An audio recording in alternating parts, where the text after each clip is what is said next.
চৌধুরী পাড়ার মানুষ শিরক বড় জুলুম। আমাদের রব কোরআনুল কারীমে বলছেন, ওয়াইদ ক্বালা লুকমানু লিইবনিহি ওয়া হুয়া ইয়াইদুহু। আর স্মরণ করুন যখন লুকমান আলাইহিস সালাম ওনার ছেলেকে ওয়াজ করছেন, ইয়া বুনাই, হে আমার ছেলে, হে আমার বৎস, লা তুশরিক বিল্লাহ, তোমরা আল্লাহর সাথে শিরিক করো না। ইন্নাশ শিরকা, নিশ্চয় শিরক, লা যুলমুন আযীম, নিশ্চয় শিরক পৃথিবীর সবচেয়ে বড় অপরাধ। এই পুরো পৃথিবীর জিন এবং মানুষ আবানা আদম আলাইহিস সালাম থেকে কিয়ামত পর্যন্ত যত মানুষ আসে এবং আসছে এবং আসবে আছে এবং যত জিন আছে, সবাই মিলে যদি পরিকল্পনা করে একটা অপরাধ তৈরি করে, আর যদি কেউ আল্লাহর সাথে শিরিক করে, দুইটাকে যদি মাপা হয়, শিরকের চেয়ে বড় অপরাধ হবে না। এই যে তুমি বলো রাতের বেলা গাছের পাতা ছেঁড়া যাবে না, অমঙ্গল হবে, পাতার ক্ষমতা আছে অমঙ্গল করার তোমার? মিয়া সামনে দিয়ে বিধবা গেছে, তোমার যাত্রা অমঙ্গল হয়েছে, ওর জামাই মারা গেছে, তুমি ওরা দেখছো, তোমার যাত্রা অমঙ্গল হয়েছে। এইসব ফালতু হিন্দুয়ানা কথা বাদ দাও। কেন তুমি ভগবত গীতা থেকে শিক্ষা নিচ্ছ, নিজেকে মুসলিম বলছো? না না না, আমি কারো বিরুদ্ধে বলছি না। আমি বলছি তুমি মুসলিম তো কোরআন থেকে শিক্ষা নাও। কোরআন তোমাকে এমন শিক্ষা দেয় না।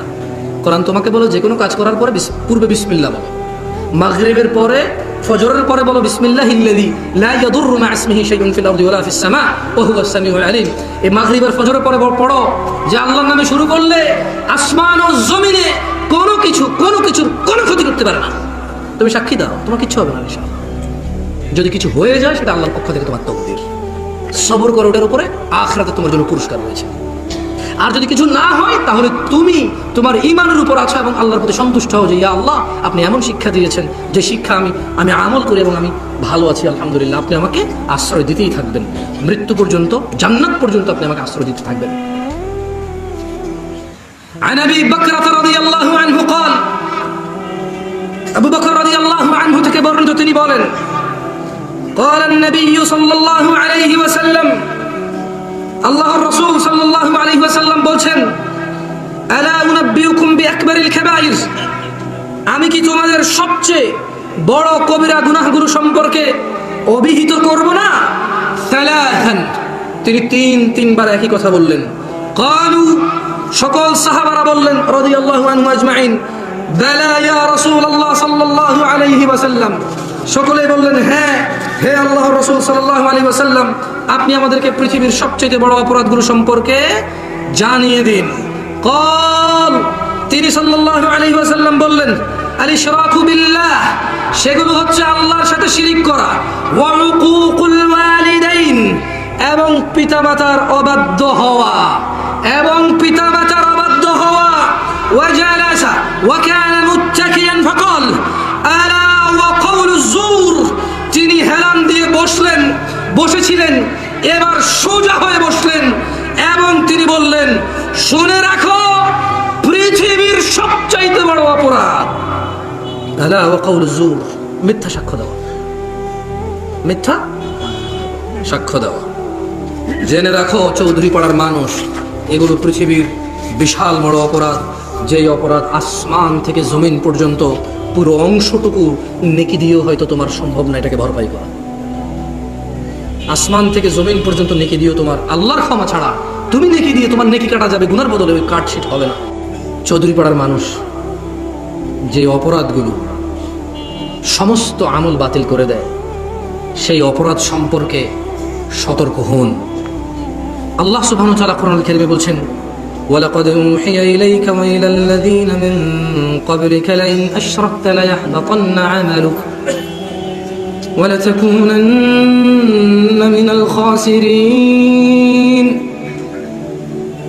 আল্লাহ সুবহানাহু ওয়া তাআলা বলছে, হে রাসূল সাল্লাল্লাহু আলাইহি ওয়াসাল্লাম, আচ্ছা ওহী কার কাছে আসছে? তো কোরআনে যত জায়গায় আল্লাহ বলছে বলুন, তত জায়গায় কাকে বলছে বলতে? আল্লাহর নবীকে বলছে বলতে। তো আল্লাহ তাআলা বলছেন যে আর আপনার প্রতি ও আপনার পূর্ববর্তীদের প্রতি অবশ্যই ওহী করা হয়েছে, যদি আপনি শিরিক করেন তবে আপনার সমস্ত আমল নিষ্ফল হয়ে যাবে, বাতিল হয়ে যাবে এবং আপনি হবেন ক্ষতিগ্রস্তদের অন্তর্ভুক্ত। এইবার চৌধুরী পাড়ার মানুষের উচিত নিজের আমল থেকে, নিজের কর্ম থেকে, নিজের পাপ থেকে শিরক বাছাই করা। ও চৌধুরী পাড়ার মানুষ, ভুলের মধ্যে থেকো না, থেকো না ভুলের মধ্যে।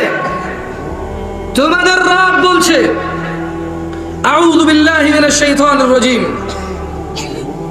আউযু বিল্লাহি মিনাশ শাইতানির রাজীম, ওয়া মা ইউমিনু আকসারুহুম বিল্লাহি ইল্লা ওয়া হুম মুশরিকুন।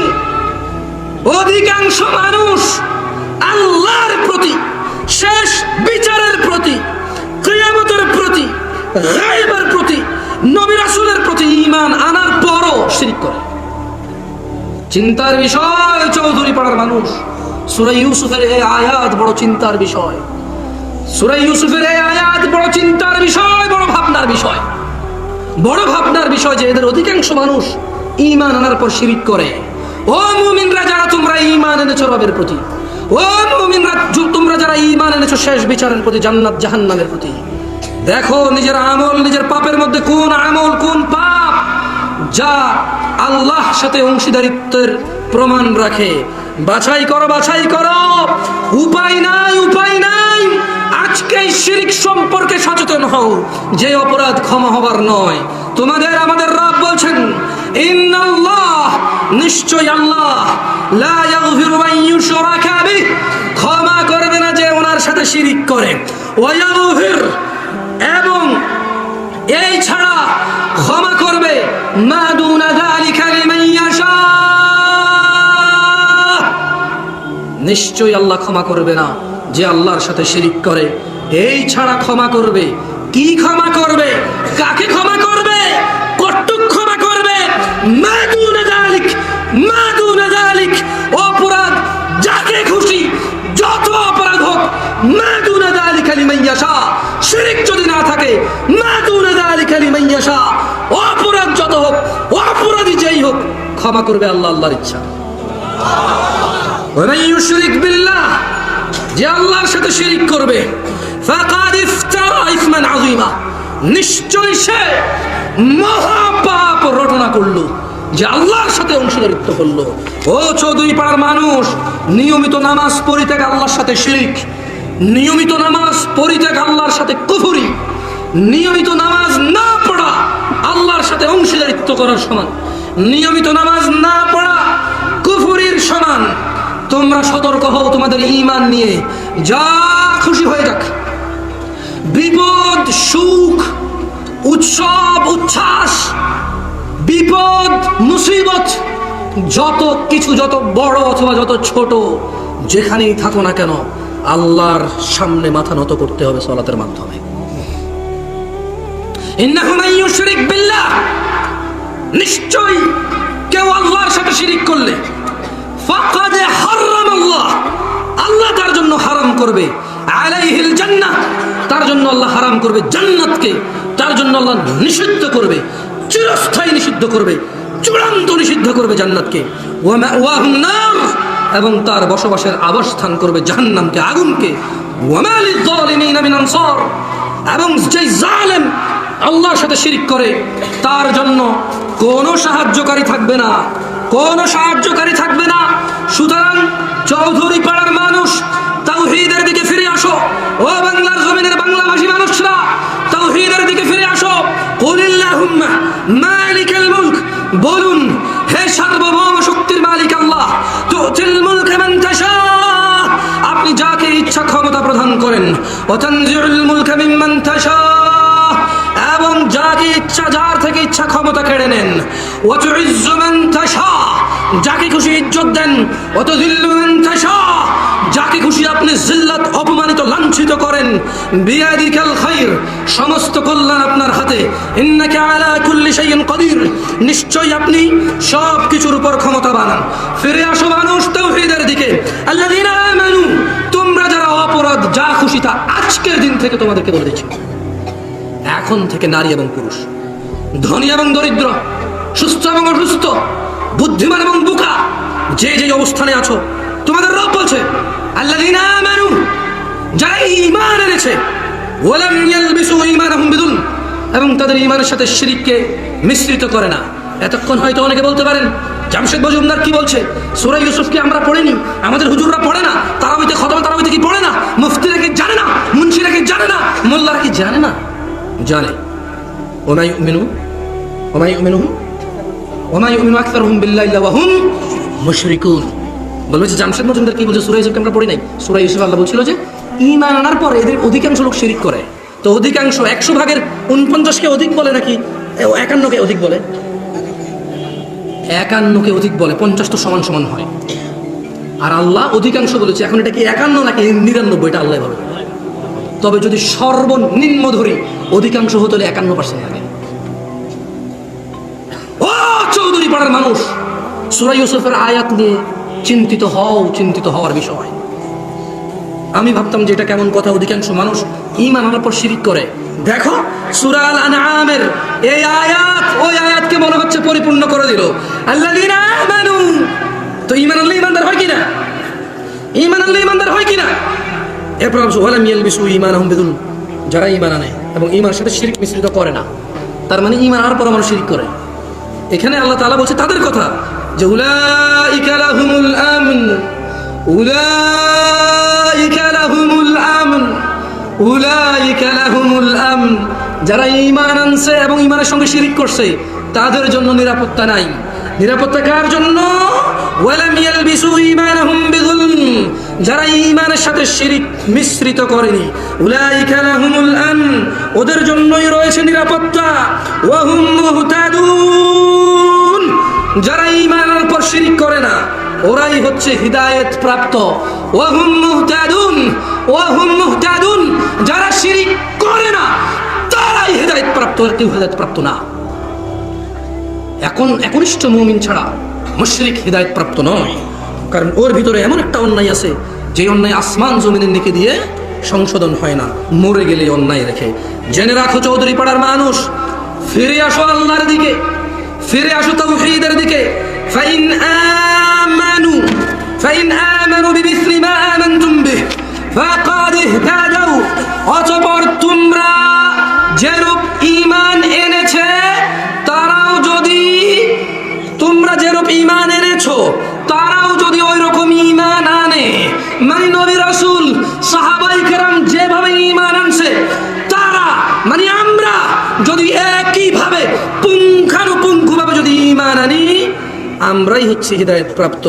যদি ঈমান আল্লাহর নবীর মতো না হয়, যদি ঈমান ওনার সাহাবীদের মতো না হয়, পুঙ্খানুপুঙ্খ ঈমান, বিশ্বাস, বিলিফ, আকীদা, আস্থা, সিদ্ধান্ত, আল্লাহর সম্পর্কে ধারণা, আল্লাহর ক্ষমতা, এগুলো সম্পর্কে যদি আমার আকীদা যদি বিশুদ্ধ না হয়, আমি নিরাপত্তার মধ্যে হই, আমি হিদায়াত প্রাপ্ত নই। সুতরাং শিরক মুক্ত হয়ে আল্লাহর কাছে ক্ষমা চাও, আল্লাহ ক্ষমা করে দেবে। ও চৌধুরী পাড়ার মা বোনরা, ও চৌধুরী পাড়ার দিনী ভাইরা, তোমাদের রব উদার উদার উদার উদার উদার, ওনার উদারতার ব্যাপকতা ব্যাখ্যা করে বলা যাবে না।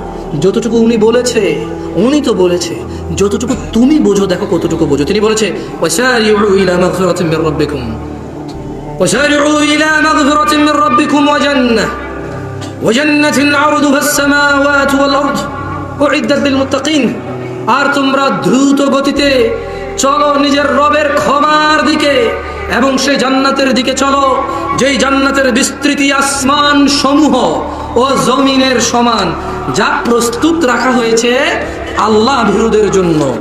ও চৌধুরী পাড়ার মানুষরা, তোমাদের রব বলছে কুল, বলে দিন, ইয়া ইবাদিয়াল্লাযিনা আসরাফু আলা আনফুসিহিম লা তাকনাতু মির রাহমাতিল্লাহ, বলে দিন হে আমার বান্দাগণ, তোমরা যারা নিজেদের প্রতি অবিচার করেছো, আল্লাহর দয়া, আল্লাহর ক্ষমা, আল্লাহর অনুগ্রহ থেকে তোমরা নিরাশ হয়ো না। খবরদার খবরদার খবরদার, পাপ যা করেছো, পাপের মধ্যে এই পাপটা করবা না যে আল্লাহ কি আমাকে ক্ষমা করবে, এই পাপ করবা না, এটা বলবা না, এটা বলবা না। খবরদার, আল্লাহর ক্ষমার প্রতি সন্দেহ রাখবা না, আল্লাহর উদারতার প্রতি নিজেকে সন্দিহান করবা না। কেন? তিনি বলছেন যে নবী বলে দিন এদেরকে, যারা নিজেদের প্রতি জুলম করেছেন ওদেরকে বলে দিন লা তাকনাতু মির রাহমাতিল্লাহ, তোমাদের রবের দয়া থেকে তোমরা নিরাশ হয়ো না।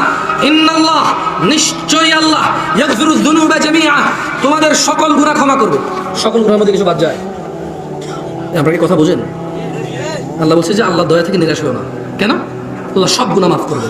সবের মধ্যে কোন গুনাহটা মাফ হয় না? আরে মিয়া বেঁচে থাকলে তুমি মাফ হয়ে যাবে, বুঝেন না কেন কথা? এই যে আপনারা বুঝতে হবে কথা। শিরক, তাহলে ওমর ইবনে খাত্তাব রাদিয়াল্লাহু আনহু উনি কি আগে মুসলিম ছিল? খাদিজাতুল কুবরা রাদিয়াল্লাহু আনহা উনি কি মুসলিম ছিল? ওনারা ঈমান আনছে, কি আনছে? তাইলে মূলত শিরক ক্ষমা হবে না কখন? যে লোক শিরক করে মারা গেছে। শিরক ক্ষমা হবে না কখন? যে লোক শিরক করে না করে মারা গেছে, তাদের ওই শিরক ক্ষমা হবে না। কিন্তু আজকের দিনে যদি কেউ শিরক করে, বিদআত করে, পৃথিবীর যে কোনো অপরাধী করুক না কেন, সে যদি তার রবের কাছে ক্ষমা চায়, তাহলে তার রব তাকে ক্ষমা করে দেবে, তার রব তাকে ক্ষমা করে দেবে। জেনে রাখো চৌধুরী পাড়ার মানুষ, ভুলের মধ্যে থেকো না। পৃথিবীর কোন গুনাহ তুমি বেঁচে আসো, রবের কাছে ক্ষমা চেয়েছো একনিষ্ঠভাবে, রব ক্ষমা করবে না এমনটা রব বলেনি। বরং রব কি বলেছে জানো? তোমাদের রব কি বলেছে? বলছে ইল্লা মান তাব। অপরাধ যত বেশি হোক না কেন, তুমি বেঁচে আসো, আল্লাহ সুবহানাহু ওয়া তাআলা বেঁচে থাকা বান্দার জন্য বলছেন। অতঃপর যে তওবা করে, গুনাহ থেকে ফিরে আসে, ওয়া আমানা ঈমান আনে, ওয়া আমিলা আমালান সালিহা, নেক সৎ কাজ করে, ফাউলাইকা ইউবাদদিলুল্লাহু সাইয়্যাতিহিম হাসানাত। যেই লোক গুনাহ করে ফেলছে, বেঁচে আছে, এখন মরার আগে আল্লাহর কাছে ফিরে আসছে তওবা করে, আল্লাহ তাআলা বলছেন যে ওর সব গুনাহকে নেকিতে পরিবর্তন করে দাও। ওয়া কানা আল্লাহু গফুরুর রহিমা। নিশ্চয়ই আল্লাহ ক্ষমাশীল, পরম দয়ালু। যাই হোক, আমি আমার বক্তব্য শেষ করব। শেখ চলে আসছেন। একটা হাদিসের মাধ্যমে, এই পৃথিবীতে আমাদের যত অপরাধী হোক না কেন, আমরা সবাই অপরাধী কোনো না কোনোভাবে আল্লাহর কাছে, কেউ বেশি কেউ কম। চৌধুরী পাড়ার মানুষ এই ভুলের মধ্যে থাকবেন না যে শিরিক তো করে ফেলছি আর ক্ষমা হবে না। না, সিদ্ধান্ত নিতে হবে যে আমি জানতাম না যেটা শিরিক, আমি ভেবেছি এটা ইবাদত, আমি ভেবেছি মসজিদ ব্যতীত অন্য কোথাও মুরগি, ডাব, নারিকেল, তারপর কি বলে এটাকে, হাঁস, মুরগি, গরু, ছাগল দিলে ইবাদত হয়। আমি জানতাম না যে আল্লাহর ঘর মসজিদ ব্যতীত অন্য কোনো ইবাদতের আনুষ্ঠানিকভাবে ঘর বানানো যাবে না। আমি জানতাম না যে আল্লাহ আমার এই পশমেরও কাছে। আমি ভেবেছি ওর কাছে গেলে ও আমাকে আল্লাহর রাস্তা দেখাবে, আমি ভেবেছি ও আমাকে জান্নাতে নিয়ে যাবে। আমি জানতাম না, তাই আমি ওকে শ্রদ্ধা করেছি। ওকে আমি ভেবেছি ওই কি বলে এটাকে, এমপি মন্ত্রীর কাছে যেতে হলে পিএস, আমি ভাবছি আল্লাহর পিএস। আমি জানতাম না যে আল্লাহর কোনো পিএস নাই, আল্লাহর নবী আছে, তিনি পাঠাই দিছে, এবং শেষজনকেও পাঠাই দিছে খাতামান নবীয়্যিন, আর নবী আসবে না। আমি জানতাম না যে শিরক এবং বিদআত করেছে তাকে আজকে সিদ্ধান্ত নিতে হবে। কেন সিদ্ধান্ত নিতে হবে? কারণ সে যদি এই অবস্থায় মারা যায় তার আর কোনো উপায় নেই। কিন্তু আজকে যদি সে ক্ষমা চায়, তার রব কত দয়ালু তাকে আমি পরিচয় করিয়ে দিচ্ছি। তোমার অপরাধ অনেক বেশি হয়ে গেছে, শিরক, বিদআত, জিনা, ব্যভিচার, কত অপরাধে লিপ্ত তুমি। নামাজ কত বছর হয়ে গেল পড়নি, কতবার বাবা মায়ের সাথে অন্যায় করেছো, যেগুলো মানুষের সাথে সংশ্লিষ্ট অন্যায়, ওদের থেকে ক্ষমা নিয়ে নাও। আর তোমার রবের ব্যাপারটা তোমাকে আমি বলে দিচ্ছি, সন্তুষ্ট হও, এমন রব পেয়েছো। তুমি তোমার রবকে যদি না চেনো, তবে তোমার রবকে তুমি চিনে নাও। আনাস ইবনে মালিক রাদিয়াল্লাহু আনহু قال, আনাস ইবনে মালিক রাদিয়াল্লাহু আনহু থেকে বর্ণিত, তিনি বলেন, সামি'তু রাসূলুল্লাহ সাল্লাল্লাহু আলাইহি ওয়াসাল্লাম ইয়াকুল, আল্লাহ নবী সাল্লাল্লাহু আলাইহি ওয়াসাল্লামকে তিনি বলতে শুনেছেন, আল্লাহ তাআলা বলেন, قال আল্লাহ, আল্লাহ তাআলা বলেন, ও তোমরা যারা শিরক বিদআতে নিজেকে ব্যতিব্যস্ত রেখেছো ইবাদত মনে করে, ফিরে আসো তোমাদের রবের পথে। তোমাদের রব বলছে, ইয়া ইবনে আদম, হে আদম সন্তান, ইন্নাকা মা দাউতানি ওয়া রাজাউতানি গফারতু লাক। ও আদম সন্তান, তুমি যতক্ষণ আমাকে ডাকতে থাকবে এবং আমি আল্লাহর ক্ষমা পাওয়ার আশা করবে, গফারতু লাক, যতক্ষণ তুমি আশা করবে যে আমি তোমাকে ক্ষমা করব, আমি ততক্ষণ তোমাকে ক্ষমা করব। আলা মা কানা ফিকা ওয়ালা উবালি। ও পাপিষ্ঠ আল্লাহর বান্দারা, আল্লাহ আমাদেরকে বলছেন, আমাদের গুনাহ যত অধিক, যত বেশি হোক না কেন, ওয়ালা উবালি, তিনি মাফ করে দেবে। এই পৃথিবীর কোনো মোড়লদের পরোয়াই করে না। এমন কেউ এই পৃথিবীতে নেই যার পরোয়া আল্লাহ করতে হবে। আল্লাহ তাই বলছে, আর তুমি আমাকে ডাকতে থাকো, আমার কাছে ক্ষমা চাইতে থাকো। হ্যাঁ, তোমার অপরাধ আলা মা কানা ফিক, তোমার অপরাধ কত কত, তুমি শুধু ক্ষমা চাও আর ক্ষমার আশা করো। ওয়ালা উবালি, ক্ষমা করে দেবো, কারো পরোয়া করবো না, পরোয়া করার কেউ নেই। ইয়া ইবনে আদম, হে আদম সন্তান, লাউ বালাগাত যুনুবুকা আনানাস সামা, ও আদমের ছেলে ও মেয়েরা, তোমার গুনার পরিমাণ যদি আসমানের কিনারা বা মেঘমালা পর্যন্ত পৌঁছায়, সুম্মা ইস্তাগফারতানি, তুমি দেখেছো তোমার গুনাহ আকাশ পর্যন্ত পৌঁছেছে, জায়গা নাই আর গুনাহের জন্য, ভোরে পরিপূর্ণ হয়ে আছে। সুম্মা তুমি তখন বললা আস্তাগফিরুল্লাহ, ইয়া আল্লাহ আমাকে ক্ষমা করেন। আল্লাহ বলছে যে গফারতু লাক, তোমাকে ক্ষমা করব, ওয়ালা উবারি, কারো পরোয়া করব না। আস্তাগফিরুকা ওয়া আতুবু ইলাইহি, ইয়া আল্লাহ সবাই ক্ষমা চান আল্লাহর কাছে। ইয়া ইবনে আদম, হে আদম সন্তান, ইন্নাকা লাউ আতাইতানি বিকুরাবিল আরদি খাতিয়া, তুমি যদি সম্পূর্ণ পৃথিবী পরিমাণ গুনাহ নিয়ে আমার নিকট আসো, সুম্মা লাকিতানি, ও চৌধুরী পাড়ার মানুষ, লা তুশরিক বিল্লাহ, আল্লাহর সাথে শিরিক করিও না। দেখো এই হাদিসে আল্লাহ আল্লাহর উদারতা বলছে, কিন্তু এখানে উনি একটা শর্ত দিয়ে রাখছেন। আল্লাহ বলছে যে তোমার গুনাহ আসমানের মেঘমালা হলে ক্ষমা করবো, ক্ষমা চাইলে আর ক্ষমার আশা করলে, এই পুরো পৃথিবী পরিপূর্ণ করে ফেললে ক্ষমা চাইলে ক্ষমা করবো। তবে একটা শর্ত আছে, কি? ইন্নাকা লাউ আতাইতানি বিকুরাবিল আরদি খাতিয়া, তুমি যদি পুরো পৃথিবীকে পরিপূর্ণ করে নিয়ে আসো, সুম্মা লাকিতানি, আর আমি যদি, মানে আল্লাহর সাথে যদি আমরা সাক্ষাৎ হয় আমাদের, যে আমরা আমাদের পৃথিবী পরিপূর্ণ অপরাধ, লা তুশরিক বি শাইআ, আল্লাহ যদি দেখে যে এই অপরাধের মধ্যে শিরিক নাই, কি নাই, লা আতাইতুকা বিকুরাবিহা মাগফিরাহ, আল্লাহ বলছে তোমার এই পৃথিবী পরিপূর্ণ অপরাধের মধ্যে যদি শিরিক না থাকে, আমি পৃথিবী পরিমাণ ক্ষমা নিয়ে এসে আর তোমার সামনে আসবো।